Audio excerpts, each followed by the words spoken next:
और ब्रेक के बाद आप सभी दर्शकों का अन्नदाता में एक बार फिर से स्वागत है।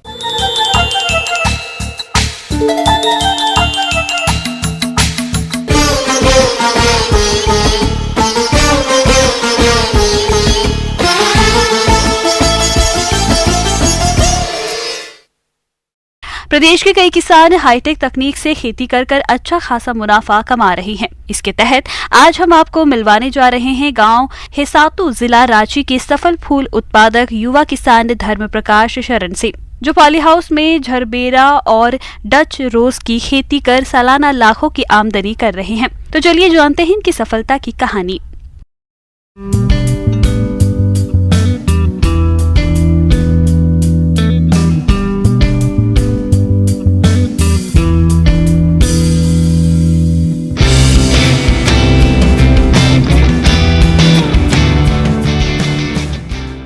मेरा पॉली हाउस है।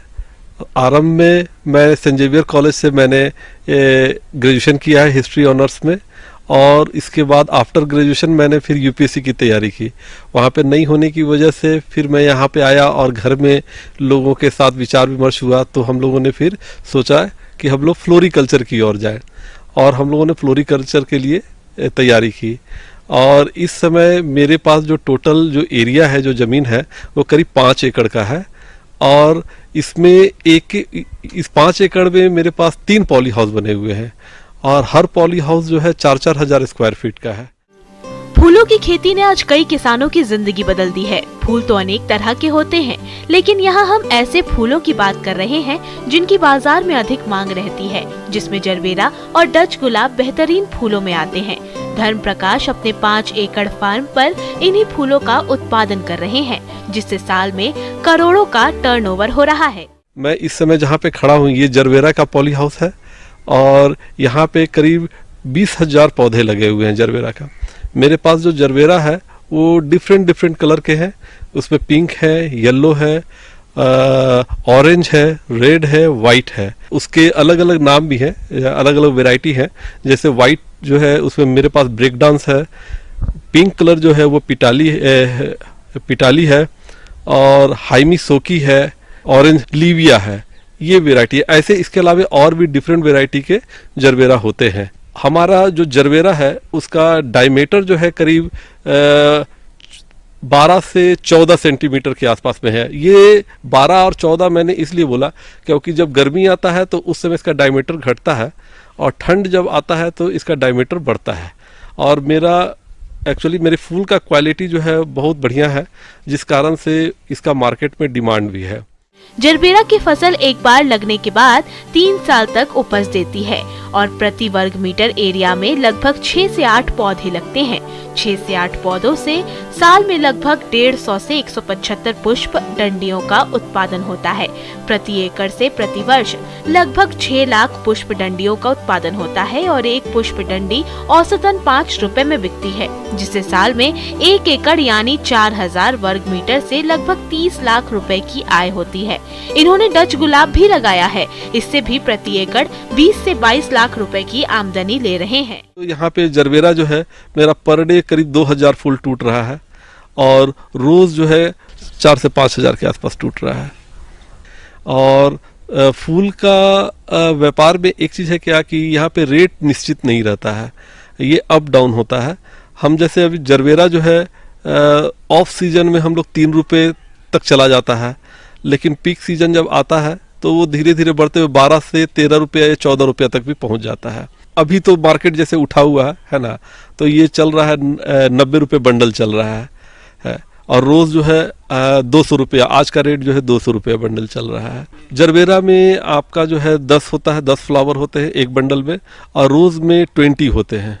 ईयरली हमारा जो है करीब 1.5 करोड़ के आसपास हमारा फूल का व्यापार है।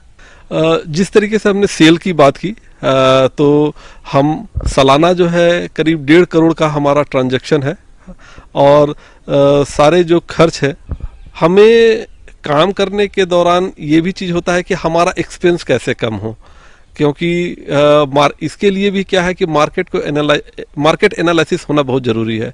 अब हम लोग जैसे खाद मंगाते हैं, है ना, तो मार्केट तो और भी जगह खाद मिलता है, तो हम यहाँ का भी रेट पता करते हैं, दूसरे जगह से भी रेट पता करते हैं क्या चल रहा है। हाँ, तो हमें जहाँ पे लगता है कि उसका क्वालिटी बढ़िया वो कंपनी की है, हम रेट को एनालाइज करते हैं कि वहाँ पे ये फर्टिलाइज़र या ये पेस्टिसाइड जो है उसका क्या रेट चल रहा है, और हमें जहाँ पे किफ़ायत पड़ता है फिर हम उसके अनुसार उसको ऑर्डर दे करके मंगवा लेते हैं। और इसके साथ ही साथ क्या है कि हमारा जो यहाँ पर जो हम खर्च है, जैसे हमारे जो ये स्टाफ है, तो उनका जो है हमारे जो खर्च है महीने का करीब 2 लाख के आसपास है। और साथ ही साथ हमारा जो फर्टिलाइज़र है वो 2.5 से 3 लाख के आसपास तक का खर्च है महीने का। और उसी तरीके से वेजेस वगैरह हम और मिसलेनियस खर्च वगैरह देखें तो उसमें भी करीब करीब नहीं तो हमारे 3-4 लाख रुपए चले जाते हैं। ट्रांसपोर्टेशन वगैरह भी लगता है हमारा, गाड़ी से आना जाना जो डीजल लगता है वो भी है, इतने सारे बिजली के बिल हो गए और ये स्टाफ का खर्च हो गया। हमने इस पॉली हाउस को बनाने के लिए जो बैंक से जो लोन लिया है वो करीब 1.5 करोड़ के आसपास का लिया है, और हमारा EMI जो है पर ईयर 20 लाख रुपए है हमारा। टोटल खर्च हमारा जो है करीब 80 लाख के आसपास आता है मेंटेनेंस में, और हमारे पास जो प्रॉफिट है हमारा वो करीब 70 लाख के आसपास होता है। 3 पॉली हाउस में जरबेरा और गुलाब उगा रहे हैं, जिससे होने वाली शुद्ध वार्षिक आय लगभग 70 लाख रुपए है। यह लाभ बाजार भाव पर निर्भर रहता है। पॉली हाउस में देखने से ही पता चल जाता है कि धर्म प्रकाश अपने इन फूलों की खेती में काफी सूझबूझ का प्रयोग करते हैं। इस हाईटेक फूलों की खेती में 30 स्टाफ कार्यरत हैं, जिनका धर्म प्रकाश काफी ख्याल भी रखते हैं, क्योंकि इनके ही बदौलत सफलता के परचम लहरा रहे हैं। और यहाँ पे ऐसा है कि जो पौधा हम लोग जो लगाते हैं, एक पौधे से दूसरे पौधे के बीच की जो दूरी है वो करीब 20 सेंटीमीटर के आसपास है, और एक बेड से दूसरे बेड के बीच की दूरी जो है वो करीब 40 सेंटीमीटर है। पॉली हाउस के अंदर में एक बात ये भी होता है कि खरपतवार की समस्या होती है, और लेकिन उसके लिए कोई हम दवा नहीं अंदर स्प्रे कर सकते हैं, क्योंकि अगर वो पौधे पे पड़ गया तो वो फिर पौधे को जला देगा, खराब कर देगा। तो यहाँ पर आदमी जो हमारे स्टाफ हैं वो मैन जो एफर्ट होता है वही लगता है, और वो हाथों से ही निकालना पड़ता है। हर पॉली हाउस में टेम्परेचर को कंट्रोल करने के लिए फॉगर है और फैन है। फॉगर जो है वो टेम्परेचर जिस तरीके से कूलर वर्क करता है उसी तरीके से, और जो फैन है वो हवा के मूवमेंट के लिए होता है, ताकि हवा जो है पॉली हाउस के अंदर मूव करे। अगर वो मूव नहीं करेगा तो प्लांट को फिर हवा का सर्कुलेशन नहीं होगा, जिससे प्लांट मुरझा जाने का डर होगा, प्लांट खराब भी होने का डर होता है। ठंड के दौरान आपको थोड़ा ये रहता है क्या कि हम लोग को पॉली हाउस का जो रोल होता है वो रात के टाइम में गिरा देना होता है, शाम के टाइम में, और दिन के टाइम में उठा देना होता है। तो ये होता है ताकि एक टेम्परेचर मेंटेन रहे, ताकि पौधे को कुछ ना हो। इसके अलावे जो फर्टिलाइजर इसमें यूज होता है उसमें MgSO4 हो गया, कैल्शियम नाइट्रेट हो गया, 10-26-26 हो गया, 0-52-34 हो गया। और जो इसमें फर्टिलाइजर जो होता है वो ड्रिप के माध्यम से जाता है, वो जो कि वाटर सोल्यूबल होता है। इसके अलावे फूल के क्वालिटी को सुधारने के लिए कुछ दवाएं होती हैं, जैसे महाफ्लोरा नाम है उसका। फिर एक ये टॉनिक भी कुछ होते हैं जो कि इसके फूल का स्टिक को मजबूत करता है और फूल के डायमीटर को भी बढ़ाता है। पॉली हाउस में भी कई बार फसल को रोग कीटों से नुकसान हो जाता है।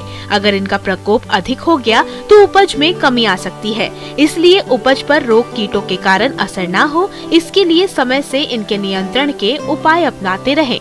दवा जो भी होता है वो स्प्रे ही किया जाता है। हाँ, जब पौधा मुरझाता है और मट्टी में नमी हो जाती है तब उस दौरान जो है हम लोग को इसमें फंगिसाइड जैसे डाइथेनियम 45 वगैरह का, एंट्राकोल हो गया, इस सब का घोल जो है बना करके जड़ में देना पड़ता है। पॉली हाउस के अंदर एक समस्या और होती है, चूहे की भी होती है कि कभी वो अंदर आ गया तो फिर आपके पौधे को बहुत नुकसान पहुंचाता है।